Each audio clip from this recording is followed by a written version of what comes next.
குறிப்பாக இந்த மருத்துவ அறிக்கையினுடைய 4வது பக்கத்திலே குறிப்பிடப்பட்டிருக்கக்கூடிய சில விடயங்களை திலீப பீரிஸ் நீதிமன்றத்திலே சுட்டிக்காட்டியிருந்தார். அதிலே திலீப பீரிஸினுடைய வசனத்திலே சொல்வதாக இருந்தால், சில கைதேர்ந்த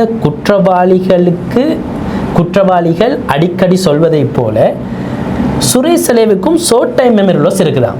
இதை 4வது பக்கத்திலே மனநல சட்ட மருத்துவ வைத்தியர் பதிவு செய்திருக்கிறார். சுரேஷ் சலே ஒரு கஜினி, அவருக்கு ஷார்ட் டைம் மெமரி லாஸ் இருக்குன்னு சொல்லி, அதனால என்னமோ தெரியாது, இதுவரையிலே சுரேஷ் சலே தனது தொலைபேசியினுடைய பாஸ்வேர்டை சிஐடியினருக்கு கொடுக்காமல் இருக்கிறார்.